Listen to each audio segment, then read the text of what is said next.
Selamat pagi Bapak Ibu, saudara-saudara sekalian. Kita bersyukur karena pada pagi hari ini kita bisa kembali beribadah kepada Tuhan melalui Tuesday Chapel ini. Ini adalah Tuesday Chapel yang kedua pada awal tahun 2021 ini. Dan perkenankan saya mengucapkan selamat tahun baru 2021 kepada Bapak Ibu dan saudara-saudara sekalian. Kita bersyukur karena Tuhan telah menghantar kita dengan selamat sampai kepada tahun yang baru ini. Mungkin di antara kita ada yang sedang sakit, atau mungkin di antara kita ada yang sedang mengalami kedukaan, tetapi kita tetap perlu untuk bersyukur kepada Tuhan, karena jika sekiranya kita masih tetap hidup sampai saat ini, semua semata-mata karena kasih setia dari Tuhan dalam hidup kita. Karena itu maka kita patut untuk menaikkan segala pujian kepada segala kebaikan yang telah Tuhan nyatakan kepada kehidupan kita sampai pada saat ini. Nah, pada pagi hari ini saya akan mengajak kita untuk kembali melanjutkan eksposisi dari surat Rasul Paulus kepada jemaat di Efesus. Pada bagian yang sebelumnya, saya telah mengajak kita untuk merenungkan bersama-sama Efesus pasal 1 ayat 1 sampai 6.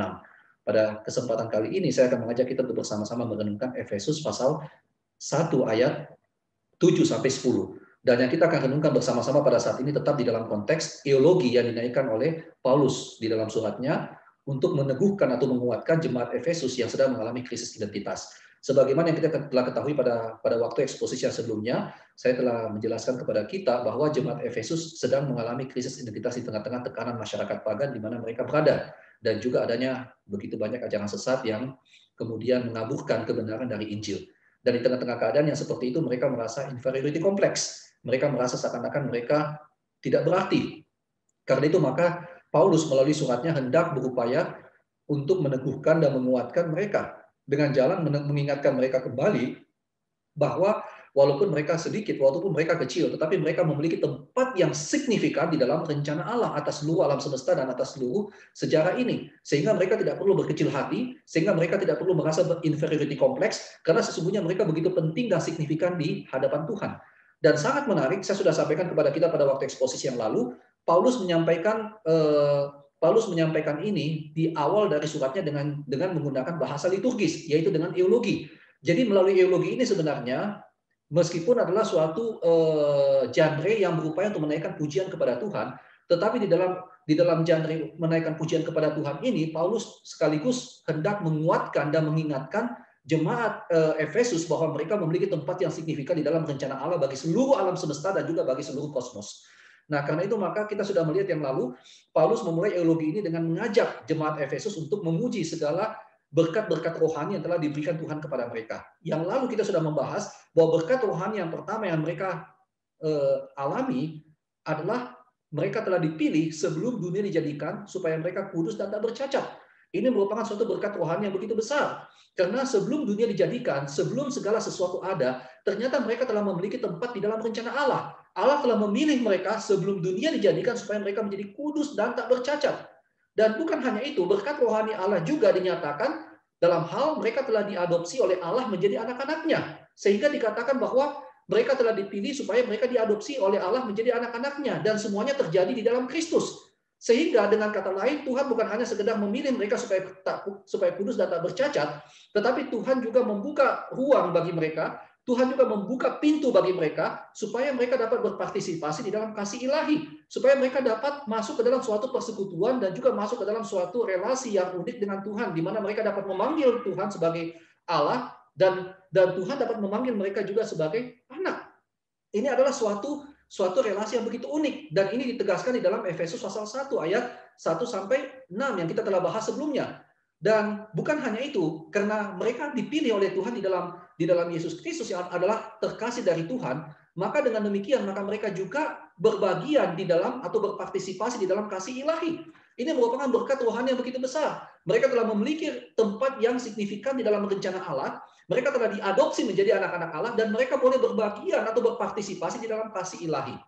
Dan kali ini, pada hari ini kita akan bersama-sama membahas Efesus pasal 1 ayat 7 sampai 10. Kita akan melihat berkat-berkat rohani lain apakah yang telah Tuhan nyatakan kepada jemaat Efesus sehingga melayakkan mereka untuk memuji segala kasih karunia dari Tuhan. Tetapi sebelum kita lebih lanjut membahas hal ini, kita akan satu dalam doa. Mari kita berdoa. Tuhan, terima kasih pada pagi hari ini kami akan bersama-sama merenungkan firman-Mu. Mohon Tuhan mengingatkan kami dan menguatkan kami agar kami dapat sungguh-sungguh mengerti dan memahami tentang kebenaran firman-Mu. Kami sadar Bapa bahwa Kebenaran firman-Mu begitu dalam dan kami begitu lemah untuk memahami, tetapi kami mohon agar Tuhan menguatkan kami, memberikan hikmat kepada kami, memberikan pengertian kepada kami, sehingga kami dapat memahami kebenaran firman-Mu dan dapat memiliki iman yang kuat dan teguh oleh karena pemahaman itu. Kami serahkan waktu ini dari awal hingga akhirnya ke dalam tangan-Mu, di dalam nama Tuhan kami Yesus Kristus kami berdoa dan mengucap syukur. Amin. Nah, Bapak Ibu, kita akan bersama-sama membuka Efesus pasal 1. Kita akan melihat ayat yang ke-7 sampai ayat yang ke-10. Saya akan membacakannya untuk kita. Sebab di dalam Dia dan oleh darahnya kita beroleh penebusan, yaitu pengampunan dosa, menurut kekayaan kasih karunia-Nya, yang dilimpahkannya kepada kita dalam segala hikmat dan pengertian. Sebab Ia telah menyatakan rahasia kehendaknya kepada kita, sesuai dengan rencana kerelaannya, yaitu rencana kerelaan yang dari semula telah ditetapkannya di dalam Kristus, sebagai persiapan kegenapan waktu untuk mempersatukan di dalam Kristus, sebagai kepala segala sesuatu baik yang di surga maupun yang di bumi. Nah, Bapak Ibu, kita melihat bersama-sama di ayat 7, Paulus mengatakan sebab di dalam Dia dan oleh darahnya kita beroleh penebusan. Nah, di sini Paulus menyampaikan kepada jemaat Efesus berkat rohani yang lain, yaitu penebusan. Dan kita melihat bahwa ada suatu kesinambungan atau kontinuitas dari ayat-ayat sebelumnya. Di dalam hal ini kita melihat bagaimana tindakan Allah memilih mereka sebelum dunia dijadikan, tindakan Allah mengangkat mereka sebagai anak-anaknya, tindakan Allah untuk membuat mereka dapat berpartisipasi di dalam kasih ilahi, ini kemudian diaktualisasikan di dalam waktu dan sejarah, yaitu dengan jalan apa? Dengan jalan penebusan.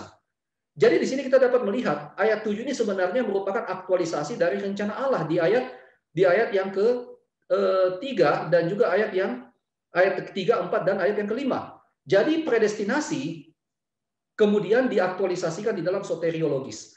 Nah, ini menunjukkan adanya suatu konsistensi dan juga adanya suatu kontinuitas dari rencana Allah. Apa yang telah Allah tetapkan sebelum dunia dijadikan, kemudian benar-benar dieksekusinya atau benar-benar diaktualisasikannya dengan jalan memilih, dengan jalan menebus mereka. Jadi penebusan di sini dapat kita pandang sebagai aktualisasi dari predestinasi, aktualisasi dari adopsi, dan aktualisasi dari upaya Allah untuk membuat mereka berpartisipasi di dalam kasih karunia. Nah, di sini kita dapat di dalam kasih karunia ilahi, kasih ilahi. Nah, di sini kita melihat dengan jelas Paulus mengatakan bahwa penebusan. Nah, Bapak Ibu, kata penebusan di sini sebenarnya secara umum mempunyai akar di dalam Perjanjian Lama. Apabila kita melihat di dalam Perjanjian Lama, Bapak Ibu, penebusan ini selalu dimaknai sebagai karya Allah, khususnya berkaitan dengan pembebasan Tuhan atas Israel dari tanah Mesir. Di situ dikatakan Tuhan membebaskan mereka dari perbudakan di tanah Mesir, itu sama dengan Tuhan menebus mereka dari perbudakan di tanah Mesir. Dan di situ kita dapat melihat dengan sangat jelas bagaimana Tuhan dengan kuat kuasa membebaskan mereka dari tanah Mesir. Nah, jadi sebenarnya kata penebusan di sini tidak harus secara otomatis mempunyai konotasi harga yang harus dibayar. Kadang-kadang, dan memang sebenarnya di beberapa tempat yang lain, kita melihat di dalam surat-surat Paulus yang lain, memang ada suatu pemahaman bahwa penebusan mempunyai konotasi atau mempunyai implikasi ke arah harga yang harus dibayar. Tetapi dalam kasus pembebasan Tuhan atas Israel di tanah Mesir tidak ada harga yang harus dibayar. Tuhan adalah Tuhan yang berdaulat membebaskan umatnya dari perbudakan di tanah Mesir. Di situ istilah pembebasan dari perbudakan di tanah Mesir dimaknai oleh Israel sebagai penebusan Tuhan atas mereka. Nah, jadi di sini kita dapat melihat bahwa penebusan itu secara umum mempunyai definisi pembebasan. Pembebasan dari penindasan maupun dari penderitaan. Tuhan membebaskan umatnya, Tuhan menebus umatnya dari penderitaan dan dari perbudakan. Ini merupakan pengertian umum dari kata penebusan dan tidak selalu harus mempunyai implikasi ke arah harga yang harus dibayar. Nah, kalau kita melihat di sini penebusan seperti bagaimana yang Paulus maksudkan, jelas sekali bahwa penebusan yang Paulus maksudkan di sini jelas mempunyai kaitan dengan kematian Kristus. Karena Paulus mengatakan penebusan kita oleh darahnya. Nah, jadi tetapi saya melihat bahwa latar belakang pemikiran Paulus juga mempunyai akar di dalam Perjanjian Lama. Sehingga sangat besar kemungkinannya di dalam teks ini kata penebusan dimaknai oleh Paulus secara umum, yaitu karya Allah untuk membebaskan. Karya Allah untuk membebaskan dan juga melepaskan umatnya dari penderitaan dan juga dari perbudakan. Nah, di sini kita melihat dengan sangat jelas bahwa Paulus menggunakan istilah oleh darahnya. Oleh darahnya di sini sebenarnya di dalam bahasa aslinya lebih tepat diterjemahkan sebagai melalui perantaraan darahnya. Jadi fakta bahwa Paulus menggunakan istilah penebusan dan menggunakan frase preposisi melalui perantaraan ini menunjukkan bahwa Paulus cenderung memahami penebusan di sini secara umum, yaitu sebagai tindakan Allah untuk membebaskan umatnya, tindakan Allah untuk membebaskan umatnya, tindakan Allah untuk membebaskan umatnya dari penderitaan dan juga dari perbudakan yang diwujud nyatakan melalui perantaraan dari darah, yaitu darah Kristus. Nah, jadi di sini kita dapat melihat bahwa sangat besar kemungkinannya Paulus memahami ini secara umum. Nah, penyebutan oleh darahnya jelas mengacu kepada karya pengorbanan Kristus di kayu salib. Dan sangat menarik, Paulus tidak menyebutkan pengorbanan, tetapi Paulus menyebutkan oleh darahnya. Di sini jelas sekali Paulus hendak menegaskan betapa mahalnya natur dari penebusan itu sendiri. Betapa mahalnya natur dari penebusan itu sendiri. Petrus juga pernah menegaskan hal ini di dalam suratnya, bahwa kamu telah ditebus bukan dengan emas dan perak, tetapi dengan harga yang begitu mahal. Dan di sini Paulus secara khusus mau menegaskan bahwa harga penebusan itu begitu mahal bagi kita. Dan kemudian dikatakan di sini bahwa penebusan itu setara atau identik dengan pengampunan dosa. Pengampunan dosa di sini sebenarnya merupakan aposisi, ya, atau merupakan penjelasan yang lebih lanjut dari kata penebusan. Nah, pengampunan dosa di sini merupakan buah dari karya penebusan. Nah, jadi di sini Paulus menegaskan kepada jemaat di Efesus bahwa kamu telah mendapatkan berkat rohani, yaitu Allah telah menebus kamu. Dan penebusan tersebut diwujud nyatakan dalam bentuk pengampunan dosa melalui perantaraan dari darah Kristus. Nah, ini sangat menarik Bapak Ibu ya. Sangat menarik. Kata pengampunan dosa di sini, Paulus tidak menggunakan bentuk hamartia seperti biasa. Hamartia adalah salah satu kata dalam bahasa Yunani yang mempunyai pengertian pengampunan dosa, mempunyai pengertian kata dosa ya, mempunyai pengertian dosa. Tetapi hamartia lebih cenderung mempunyai penekanan ke arah keadaan berdosa atau keadaan meleset dari sasaran. Tetapi di sini Paulus menggunakan istilah dalam bahasa Yunani parapetoma. Parapetoma itu sebenarnya mempunyai implikasi ke arah tindakan atau keaktifan. Jadi the act of disobedience, jadi tindakan ketidaktaatan. Nah, jadi Paulus mengatakan di sini bahwa kita telah ditebus dari segala tindakan ketidaktaatan kita kepada Tuhan melalui perantaraan darah Kristus, dan ini merupakan berkat rohani yang diterima oleh jemaat Efesus dan juga oleh kita. Dan kita melihat di sini Bapak Ibu ya, bahwa mengapa Paulus menggunakan istilah penebusan untuk dikaitkan dengan pengampunan dosa. Jadi saya mempunyai pemahaman seperti demikian Bapak Ibu ya. Jadi sebagai manusia yang berdosa di hadapan Tuhan, kita berada di bawah bayang-bayang penghakiman dan penghukuman Allah. Jadi bayang-bayang penghakiman dan penghukuman Allah yang adil atas dosa kita itu menjadi semacam dalam tanda kutip penindasan bagi hati nurani kita. Nah, jadi dengan demikian, maka dengan membebaskan kita dari penindasan itu, artinya melalui darah Kristus, maka kita dibebaskan dari segala bentuk penghukuman dan penghakiman yang kita akan terima oleh karena kita telah diampuni. Nah, jadi hati nurani manusia akan terus-menerus menegur dirinya bahwa dia berdosa. Hati nurani manusia akan terus menegur dirinya bahwa dia adalah orang yang perlu untuk melakukan apa yang benar. Ini merupakan hal yang umum kita ketahui di antara manusia, meskipun manusia tidak mewujud nyatakan secara lahiriah. Tetapi itu merupakan suatu pengalaman dari setiap orang. Kita selalu akan mengalami bahwa hati nurani kita ditegur oleh karena kita melakukan kesalahan. Itulah sebabnya juga bahkan Immanuel Kant menggunakan prinsip ini, yaitu bahwa kita manusia mempunyai semacam sense of ought-ness. Sense of ought-ness yaitu suatu perasaan berkewajiban memenuhi suatu tuntutan hukum moral yang oleh Immanuel Kant dikatakan sebagai categorical imperatif. Dan bahkan Immanuel Kant mengatakan categorical imperatif itu merupakan suatu bukti keberadaan Tuhan. Jadi Immanuel Kant mempostulatkan keberadaan Tuhan berdasarkan kepada categorical imperatif. Nah, hal ini menunjukkan kepada kita bahwa sebagai manusia, kita selalu akan merasa bahwa kita berdosa. Selama kita belum mengalami penebusan di dalam Kristus, maka hati nurani kita akan terus-menerus berada di bawah penindasan. Penindasan akan ketakutan, oleh rasa takut akan penghakiman dan penghukuman dari Tuhan. Nah, Tuhan melalui karya Kristus di atas kayu salib, melalui darah Kristus, Tuhan kemudian melepaskan kita dari penindasan terhadap rasa takut itu dengan jalan menebus kita oleh darah Kristus. Nah, jadi dengan demikian kita melihat di sini bahwa penebusan yaitu pengampunan dosa menurut kekayaan kasih karunia-Nya. Nah, Paulus mengatakan bahwa berkat rohani ini disampaikan kepada kita, yaitu penebusan disampaikan kepada kita menurut kekayaan kasih karunia. Jadi tindakan Allah untuk menebus kita, tindakan Allah untuk membebaskan kita ini melalui perantaraan darah Kristus, menurut Paulus ini merupakan bentuk atau wujud nyata dari kasih karunia-Nya.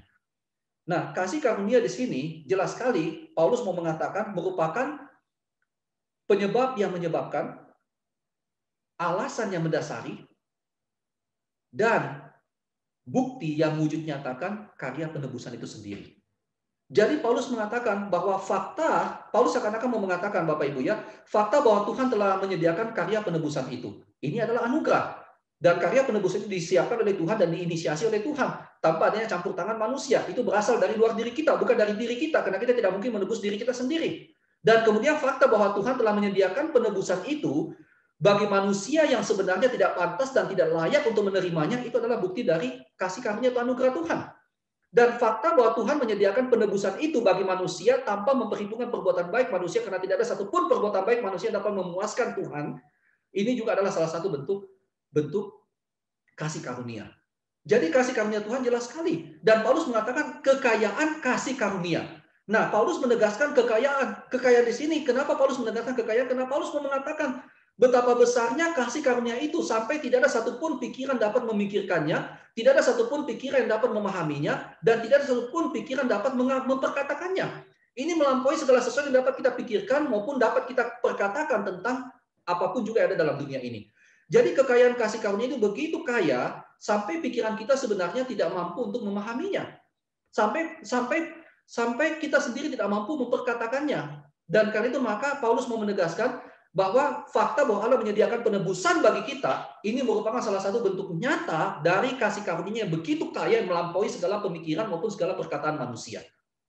Nah, kemudian bukan hanya itu, di ayat yang ke-8 Paulus juga mengatakan yang dilimpahkannya kepada kita dalam segala hikmat dan pengertian. Nah, Bapak Ibu, di sini Paulus sebenarnya menyampaikan berkat rohani yang berikutnya, yaitu hikmat dan pengertian. Artinya begini, Allah bukan hanya sekedar memilih kita sebelum dunia dijadikan supaya kita kudus dan tak bercacat. Allah bukan sekedar memilih kita untuk diadopsi menjadi anak-anaknya, bukan sekedar membuat kita berpartisipasi di dalam kasih ilahi, bukan hanya sekedar menebus kita melalui perantaraan darah Kristus, tetapi bersamaan dengan kasih karunia yang begitu besar itu, Allah juga memberikan atau mengaruniakan kepada kita hikmat dan pengertian untuk dapat menghidupi dan memahami segala sesuatu yang Allah kerjakan bagi kita di dalam Kristus beserta implikasi-implikasinya. Nah, hikmat dan pengertian di sini adalah karunia dari Tuhan. Paulus tidak hanya sekedar mengatakan Tuhan bertindak, tetapi Tuhan juga memberikan kepada kita hikmat dan pengertian supaya kita dapat memahami dan menghidupi tindakan Tuhan itu sendiri. Nah, hikmat dan pengertian ini jelas sekali, Bapak Ibu ya, hikmat dan pengertian di sini jelas sekali merupakan hikmat dan pengertian rohani. Artinya, hikmat dan pengertian yang diberikan oleh Roh Kudus kepada kita. Bukan hikmat dan pengertian yang berasal dari diri kita sendiri. Karena ini adalah karunia dari Tuhan kepada kita. Nah, hikmat dan pengertian ini, kalau kita mau menjelaskan, Paulus sendiri memberikan semacam penjelasan di dalam 1 Korintus pasal 2 ayat 6 sampai 16. Kalau kita membaca di dalam 1 Korintus pasal 2 ayat 6 sampai 16, di situ jelas sekali Paulus mengatakan mengapa para penguasa dunia ini menyalibkan Kristus. Karena mereka tidak memiliki hikmat dari Allah. Paulus mengatakan hikmat itu memang adalah hikmat yang rahasia dan tidak kepada setiap orang Tuhan menyatakan hikmat itu. Paulus mengatakan jika sekiranya para penguasa dunia memiliki hikmat itu, maka mereka tidak mungkin menyalibkan Tuhan yang mulia. Dan Paulus mengatakan kita hanya mungkin memperoleh hikmat itu apabila Roh Kudus berdiam di dalam kita. Artinya kita telah mengalami karya keselamatan. Dan di situ Paulus mengatakan karena Roh menyelidiki hal-hal yang terdalam dari diri Allah, maka Roh yang menyelidiki hal-hal yang terdalam dari diri Allah adalah Roh yang sama juga yang dapat menyingkapkan kepada kita apa yang menjadi pikiran Allah bagi kita. Nah, itulah sebabnya maka tanpa karya Roh Kudus kita tidak mungkin dapat memiliki hikmat dan pengertian itu. Meskipun Paulus tidak menyebut Roh Kudus di sini, tetapi di bagian-bagian surat yang lain apabila kita compare, itu menunjukkan bahwa hikmat dan pengertian rohani yang Paulus masukkan di sini adalah hikmat dan pengertian rohani yang dikaruniakan oleh Roh Kudus dan tidak kepada setiap orang. Tuhan Yesus sendiri mengatakan, Bapak Ibu ya, Tuhan Yesus sendiri mengatakan bahwa tidak seorang pun mengenal Bapa dan tidak seorang pun mengenal Anak, hanya kepada mereka yang hanya kepada mereka yang Sang Anak berkenan menyatakannya, barulah mereka dapat mengenal. Jadi di sini jemaat Efesus patut bersyukur karena mereka telah dipilih, maka mereka dapat memperoleh hikmat dan pengertian. Ada suatu kaitan antara hikmat dan pengertian yang diberikan oleh Roh Kudus kepada mereka dengan status mereka sebagai kaum pilihan Tuhan. Ada suatu kontinuitas. Jadi kontinuitas ini bukan hanya sekedar dalam bentuk pengaktualisasian predestinasi dalam bentuk penebusan, tetapi kontinuitas di sini juga menyangkut berkaitan dengan penebusan itu, juga ada hikmat dan pengertian untuk memahami tentang penebusan itu. Dan Paulus juga mengatakan di sini ya bahwa Ayat 9, sebab ia telah menyatakan rahasia kehendaknya kepada kita sesuai dengan rencana kerelaannya, yaitu rencana kerelaan yang dari semula telah ditetapkannya dalam Kristus. Nah, Bapak Ibu, kita melihat di sini bahwa mengapa Tuhan memberikan hikmat dan pengertian kepada jemaat Efesus dan juga kepada kita sekalian sebagai umat-umatnya. Bukan, memang secara umum kita dapat memahami bahwa Tuhan memberikan hikmat dan pengertian kepada kita supaya kita dapat memahami segala sesuatu yang dikerjakan oleh Dia melalui di dalam Kristus. Tetapi di sini Paulus secara eksplisit mengungkapkan bahwa hikmat dan pengertian itu diberikan kepada jemaat Efesus dan juga kepada kita supaya kita dapat memahami rahasia kehendaknya. Atau di dalam bahasa aslinya sebenarnya adalah misteri dari kehendaknya, the mystery of his will. Jadi Paulus mengatakan dengan adanya hikmat dan pengertian itu kita dapat memahami the mystery of his will. Nah, kata misteri di sini Bapak Ibu ya, kata misteri ini mempunyai cerita tersendiri lagi. Kata misteri di sini sebenarnya itu mempunyai akar di dalam Perjanjian Lama, khususnya di dalam kitab Daniel, dan juga khususnya di dalam literatur apokaliptik zaman antar perjanjian atau intertestamental period. Di dalam sejarah antara Perjanjian Lama dan Baru ada satu masa yang disebut sebagai masa kosong, tidak ada pewahyuan, itu disebut sebagai masa intertestamental. Pada masa itu begitu banyak literatur yang dihasilkan khususnya untuk menghibur dan menguatkan Israel di tengah-tengah penderitaan mereka di bawah penjajahan bangsa asing. Israel dijajah oleh bangsa Babilonia, kemudian oleh bangsa Media Persia, dan terakhir oleh bangsa Yunani. Sama-sama intertestamental, dan kemudian terakhir dijajah oleh bangsa Roma. Nah, sama-sama antar perjanjian tersebut adalah masa di mana para saleh Israel itu menghasilkan atau menggenerasi begitu banyak literatur supaya Israel dapat dikuatkan di tengah-tengah penindasan dari bangsa asing. Ada namanya Henok, ada namanya kitab Henok, ada namanya The Assumption of Moses, ada namanya yang disebut sebagai Esdras dan sebagainya. Nah, literatur-literatur ini cenderung adalah literatur-literatur yang lebih banyak berbicara tentang bagaimana tentang penyingkapan rahasia. Nah, Bapak Ibu, kata misteri itu seringkali digunakan oleh literatur-literatur ini. Dan di dalam kitab Daniel memang kita juga melihat kata misteri. Nah, kata misteri ini di dalam kitab Daniel secara khusus berkaitan dengan rahasia yang Tuhan singkapkan kepada Daniel untuk dijelaskan kepada misalnya Raja Nebukadnezar, misalnya kepada Raja Belsasar. Nah, jadi sebenarnya misteri ini adalah, jadi sebenarnya kalau kita lihat dari latar belakang Perjanjian Lama, misteri ini sebenarnya mempunyai kaitan dengan rencana Allah, ya, rencana Allah yang akan diwujud nyatakan pada zaman akhir, berkaitan dengan seluruh alam semesta dan juga berkaitan dengan sejarah manusia. Jadi misteri di sini di dalam latar belakang Perjanjian Lama yang mempunyai pengertian rahasia yang akan disingkapkan Allah mengenai masa yang akan datang berkaitan dengan alam semesta dan juga berkaitan dengan seluruh sejarah ini.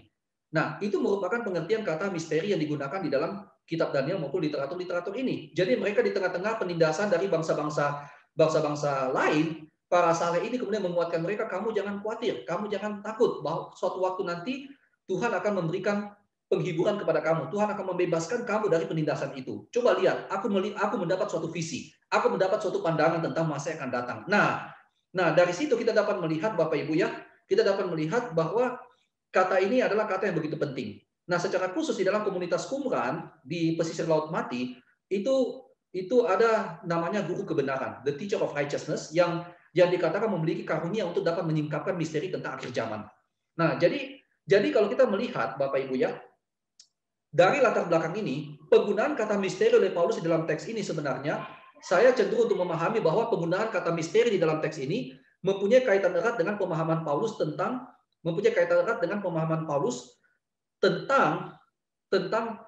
literatur-literatur antar perjanjian dan juga merupakan suatu kebiasaan atau milieu pemikirannya. Sehingga secara formal, Bapak Ibu ya, secara formal saya percaya bahwa Paulus memiliki pemahaman latar belakang Perjanjian Lama dan antar perjanjian di dalam pemikirannya ketika dia menggunakan kata misteri ini. Tetapi tentunya secara material yang Paulus maksud dengan misteri ini berbeda. Karena kalau kita perhatikan misalnya di dalam Efesus pasal 3, kalau kita perhatikan misalnya di dalam Efesus pasal 3 ayat 4, apabila kamu membacanya, kamu dapat mengetahui daripadanya pengertianku akan rahasia Kristus yang pada zaman angkatan-angkatan dahulu tidak diberitahukan kepada anak manusia, tetapi yang sekarang dinyatakannya di dalam roh kepada rasul-rasul dan nabi-nabinya yang kudus. Nah, ayat 4 dan 5 pasal 3 dari Efesus ini jelas menunjukkan bahwa pemahaman Paulus tentang kata misteri memiliki kesejajaran formal dengan pemahaman dari Perjanjian Lama maupun literatur-literatur antar perjanjian. Tetapi secara material berbeda, karena ada kata di sini rahasia Kristus. Kata rahasia Kristus di sini berkaitan dengan unsur material dari pemahaman misteri itu. Jadi yang Paulus maksud dengan misteri di sini adalah misteri tentang Kristus. Nah, jadi Paulus memang memahami misteri itu sebagai misteri tentang rencana rahasia Allah yang berkaitan dengan zaman akhir, khususnya berkaitan dengan seluruh alam semesta dan sejarah, tetapi di dalam Kristus atau misteri Kristus. Nah, jadi di sini Paulus mau mengatakan Tuhan telah memberikan kepada jemaat Efesus dan juga kepada kita hikmat dan pengertian rohani untuk dapat memahami misteri dari kehendaknya. Nah, misteri dari kehendaknya, dan Paulus mengatakan di sini sesuai dengan rencana kerelaannya. Nah, artinya Bapak Ibu ya, artinya sesuai dengan rencana kerelaannya. Nah, rencana kerelaan di sini Bapak Ibu ya, rencana kerelaan Alkitab kita sebenarnya terjemahkan sudah cukup tepat. Tetapi dalam bahasa aslinya sebenarnya artinya adalah sesuai dengan according to his good pleasure. Kata yang digunakan di sini adalah eudokia. Eudokia itu berarti according to his good pleasure. Artinya sesuai dengan apa? Artinya sesuai dengan kebaikan hatinya, sesuai dengan good pleasure-nya. Nah, jadi di sini Paulus mau mengatakan bahwa upaya Allah memberikan kepada kita hikmat dan pengertian untuk dapat memahami rahasia kehendaknya itu sesuai dengan kebaikan hatinya atau sesuai dengan his good will, his good pleasure. Nah, tetapi kata eudokia ini Bapak Ibu ya bisa dipahami ya sebagai suatu benevolence, itu kebaikan hati Allah. Tetapi bisa juga yaitu dalam pengertian ini kita mengenal kata good wish atau good will. Nah, tetapi good will atau ya good will atau ya good kind, ya good will ya, good will atau good wish ya. Tetapi Paulus juga kadang-kadang, tetapi kata eudokia ini juga bisa mempunyai pengertian good kind intention atau kind purpose, yaitu kebaikan intensi yang baik atau tujuan yang baik. Nah, kalau saya melihat sesuai dengan rencana kerelaannya di sini, rencana kerelaan di sini lebih cenderung atau eudokia di sini lebih cenderung kita artikan sebagai kind intention atau kind purpose. Karena Paulus mengatakan di kalimat berikutnya, yang dari semula telah ditetapkannya di dalam Kristus. Jadi lebih cenderung kepada maksud dan tujuan Allah daripada benevolence. Jadi di sini dikatakan bahwa Tuhan memberikan kepada kita hikmat dan pengertian untuk dapat memahami rahasia kehendaknya, dan itu sesuai dengan maksud atau purpose dari Allah yang telah ditetapkannya di dalam Kristus. Saya lebih cenderung memahami kata di dalam Kristus sebagai di dalam Dia, artinya di dalam diri Allah sendiri. Jadi Tuhan telah merencanakan, Tuhan telah memaksudkan, atau Tuhan telah menghendaki, atau Tuhan telah merencanakan di dalam dirinya untuk menyingkapkan misteri dari kehendaknya kepada kita dengan jalan memberikan kepada kita hikmat dan pengertian rohani untuk dapat memahami misteri dari kehendak itu. Nah, pertanyaannya sekarang, apa yang menjadi misteri dari kehendak Tuhan? Dan itulah yang dijawab oleh Paulus di dalam Efesus pasal 1 ayat ke-10. Di situ Paulus mengatakan misteri dari kehendak Tuhan tersebut sebagai persiapan kegenapan waktu untuk mempersatukan di dalam Kristus sebagai kepala segala sesuatu baik yang di surga maupun yang di bumi. Nah, terjemahan kita di dalam bahasa Indonesia kurang begitu baik. Saya akan membacakan dalam bahasa Inggris Bapak Ibu ya supaya kita lebih jelas. Di dalam bahasa Inggris jelas sekali ya di ayat ke-10. As a plan for the fullness of time to unite all things in Him, things in heaven and things on earth. Ini dari ESV. Jadi, as a plan for the fullness of time to unite all things in Him, things in heaven and things on earth. Nah, Bapak Ibu, jadi artinya ada suatu paralel antara misteri kehendaknya dengan rencananya. Karena di sini sebenarnya bukan sebagai persiapan kegenapan waktu, tetapi sebenarnya adalah the plan of the fullness of time. Jadi Paulus di ayat ke-10 jelas sekali sudah menjelaskan kepada kita bahwa yang dimaksud dengan misteri itu memang adalah rencana. Itulah sebabnya tadi saya mengatakan bahwa akar pemikiran Paulus mempunyai latar belakang di dalam Perjanjian Lama dan juga di dalam literatur-literatur apokaliptik antar perjanjian. Jadi Paulus mengatakan bahwa misteri kehendak Tuhan itu adalah suatu rencana. Di dalam bahasa aslinya adalah oikonomian. Oikonomian ini atau ekonomi tidak selalu harus berarti bisnis dan keuangan. Di dalam pengertian Alkitab, ekonomi ini berarti suatu plan, suatu skema, ya. Dan juga di dalam bahasa Yunani itu juga mempunyai pengertian seperti itu, suatu skema atau suatu plan. Nah, jadi Paulus mengatakan bahwa misteri kehendak itu pada hakikatnya adalah suatu plan, adalah suatu skema atau suatu rencana yang diperuntukkan bagi kegenapan waktu. Nah, kegenapan waktu di sini atau the fullness of time di dalam bahasa aslinya adalah pleromata, ton, kairon. The fullness of time. Jadi the fullness of time di sini Paulus pernah menggunakan pernyataan yang sama di dalam Galatia pasal 4 ayat 4, yaitu pleroma tu kronu. Jadi Paulus mengatakan kepenuhan dari waktu dan kepenuhan dalam pengertian kronos di dalam Galatia 4 ayat 4 dan kepenuhan dari waktu dalam pengertian kairos di dalam Efesus di sini. Nah, Paulus mengatakan di Galatia pasal 4 ayat 4 bahwa ketika genap waktunya, maka Allah mengutus anaknya untuk datang ke dalam dunia. Jadi sebenarnya pengertian kepenuhan waktu di sini atau kegenapan waktu di dalam Efesus di sini mempunyai suatu akar pemahaman yang sangat dalam, Bapak Ibu ya. Kenapa Paulus menggunakan pengertian kegenapan waktu? Kenapa Paulus menggunakan pengertian kegenapan waktu? Nah, jadi sebenarnya ini mempunyai kaitan dengan sejarah keselamatan. Jadi di dalam pemahaman Paulus ada suatu konsep tentang sejarah keselamatan, yaitu sejarah yang di dalamnya Tuhan bertindak sesuai dengan rencana yang telah ditetapkan sebelum dunia dijadikan untuk mewujud nyatakan rencana itu, yaitu dalam bentuk penyelamatan manusia. Dan tindakan tersebut Tuhan lakukan secara kontinu atau secara teratur dari zaman penciptaan itu pada masa Adam sampai pada kedatangan Kristus yang pertama kali ke dalam dunia dan sampai di dalam akhir dari kitab Wahyu. Jadi Paulus melihat bahwa tindakan Tuhan di dalam sejarah itu bisa dikatakan sebagai suatu sejarah keselamatan. Di dalam bahasa Jermannya kita kenal istilah Heilsgeschichte, sejarah keselamatan. Jadi dikatakan bahwa puncak dari sejarah keselamatan tersebut adalah penggenapan dari keselamatan, yaitu kedatangan anak Allah ke dalam dunia. Jadi Paulus mau mengatakan di sini bahwa rencana tersebut atau skema tersebut adalah skema yang diperuntukkan bagi untuk direalisasikan pada waktu kegenapan waktu. Jadi skema tersebut adalah rencana yang akan direalisasikan pada waktu kegenapan waktu. Itu yang Paulus maksudkan di dalam teks ini, Bapak Ibu ya. Jadi kita melihat di sini bahwa yang Paulus maksudkan dengan kegenapan waktu seperti kita komparasi dengan Galatia 4 ayat 4 itu kedatangan Kristus ke dalam dunia. Jadi rencana Allah, jadi misteri kehendak Allah, yaitu rencana Allah yang terkait dengan seluruh kosmos dan juga dengan seluruh sejarah akan direalisasikan pada waktu kedatangan Kristus ke dalam dunia ini. Dan di sini dikatakan apa yang menjadi isi dari hal tersebut, apa yang akan direalisasikan melalui kedatangan Kristus ke dalam dunia. Jelas sekali Paulus mengatakan mempersatukan di dalam Kristus sebagai kepala segala sesuatu baik yang di surga maupun yang di bumi. Mempersatukan di dalam Kristus sebagai kepala segala sesuatu baik yang di surga maupun di bumi. Jadi kedatangan Kristus ke dalam dunia ini, ya baik pada waktu kedatangan pertama sebagai inaugurasi maupun kedatangan kedua sebagai penggenapan, ini tujuannya adalah mempersatukan segala sesuatu yang ada di langit maupun yang ada di bumi. Mempersatukan di sini, ya, bagaimana kita memahami hal ini? Kata mempersatukan di sini sebenarnya lebih tepat kita pahami sebagai suatu rekonsiliasi, sebagai suatu reintegrasi. Jadi kita bisa mendefinisikan mempersatukan segala sesuatu ini adalah sebagai karya Kristus melalui kematian dan kebangkitannya, merekonsiliasi dan mereintegrasi seluruh elemen kosmos yang saling bertentangan satu dengan yang lain dan mengarahkan mereka kembali kepada arah dan tujuan yang seharusnya. Ini merupakan pengertian dari mempersatukan segala sesuatu di dalam Kristus.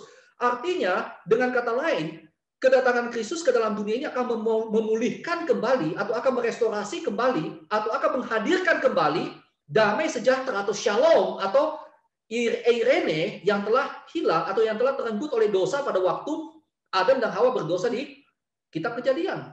Jadi kejatuhan Adam dan Hawa ke dalam dosa telah merenggut damai sejahtera, telah merenggut Irene, telah merenggut shalom dari dunia ini, dari seluruh semesta ini.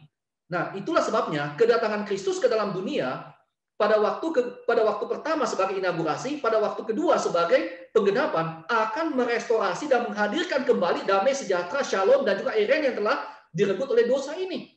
Nah, itulah sebabnya Bapak Ibu kalau kita melihat di dalam kitab Yesaya pasal 11, di situ dengan jelas sekali Yesaya mengatakan apa yang akan terjadi pada waktu pemerintahan Mesias. Pada waktu pemerintahan Mesias, maka domba akan makan bersama dengan serigala. seluruh elemen-elemen yang saling bertentangan di dalam kosmos. Misalnya singa akan makan rumput bersama dengan lembu. Ini semuanya merupakan elemen yang saling bertentangan, tetapi kemudian akan diharmoniskan, akan direkonsiliasi, akan direintegrasi kembali. Jadi dengan demikian Bapak Ibu, sangat penting bagi jemaat Efesus untuk dikuatkan bahwa mereka mengetahui bahwa Tuhan mereka berada di dalam fokus atau pusat dari rencana Allah untuk mempersatukan seluruh semesta ini. Jadi artinya Kristus adalah figur yang akan menjadi pusat dan juga yang akan sekaligus menjadi instrumen yang akan mempersatukan atau yang akan mengembalikan kembali shalom yang telah terenggut, damai yang telah terenggut di dalam seluruh sejarah dan di dalam seluruh kosmos. Ini merupakan suatu rahasia yang tidak diketahui oleh manusia tanpa adanya karya Roh Kudus. Dan di sini Paulus menegaskan tentang hal itu. Nah, karena itu Bapak Ibu, kita melihat di sini bahwa jemaat Efesus sekali lagi dikuatkan oleh Paulus dan juga kita sekalian bahwa sebagai gereja kita meskipun kecil di dalam dunia ini, kita mengalami jatuh bangun. Tetapi sebenarnya kita memiliki tempat yang sangat signifikan di dalam rencana Allah. Bukan hanya dalam pengertian kita dipilih sebelum dunia dijadikan. Bukan hanya dalam pengertian kita telah diadopsi menjadi anak-anak Allah. Bukan sekedar dalam pengertian kita telah berpartisipasi dalam kasih ilahi, dan juga bukan hanya sekedar dalam pengertian kita telah mendapat penebusan di dalam Kristus dan kita telah mendapat hikmat dan pengertian. Tetapi lebih daripada itu, selain daripada itu, kita juga mendapat suatu kepastian bahwa kita memiliki tempat yang sangat signifikan bagi rencana Allah bagi seluruh semesta dan kosmos ini, bagi seluruh semesta maupun sejarah ini. Karena Tuhan kita berada di dalam pusat. Tuhan kita adalah fokus dari sejarah itu sendiri. Tuhan kita berada di dalam titik pusat dari sejarah itu, yang akan menghadirkan kembali damai sejahtera dengan mempersatukan atau dengan jalan merekonsiliasi dan mereintegrasi seluruh elemen kosmos yang telah rusak oleh karena dosa. Inilah yang merupakan suatu pengharapan yang begitu mulia bagi jemaat Efesus dan juga bagi kita sekalian. Suatu hari nanti, hal itu akan digenapi. Meskipun sekarang sudah mulai. Nah, Bapak Ibu, nanti di bagian lain dari surat Paulus yang saya akan eksposisi, Paulus dengan jelas mengatakan bahwa gereja sebenarnya merupakan model dari shalom yang akan diwujud nyatakan secara penuh. Gereja adalah model dari shalom yang akan diwujud nyatakan secara penuh. Karena di dalam gereja, Tuhan mempersatukan elemen yang bertentangan. Di dalam konteks Paulus dalam surat ini, Paulus menjelaskan bagaimana oleh karena kematiannya di atas kayu salib, Kristus telah mendamaikan orang Yahudi dan non-Yahudi.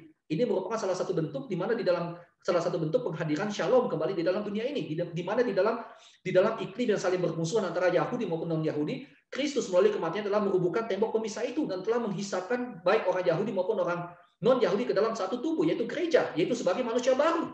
Ini merupakan suatu bentuk atau model dari shalom, atau bentuk atau model dari Irene yang akan diwujud nyatakan nanti. Sehingga gereja memiliki tempat untuk menghadirkan atau mendemonstrasikan kepada dunia bagaimana shalom itu kemudian hari akan diwujud nyatakan.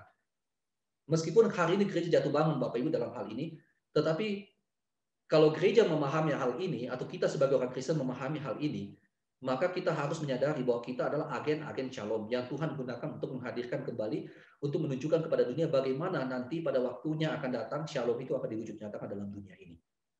Firman Tuhan pada hari ini telah mengingatkan kita bahwa kita memiliki suatu tempat yang sangat mulia di dalam rencana Allah bagi seluruh alam semesta maupun seluruh kosmos ini.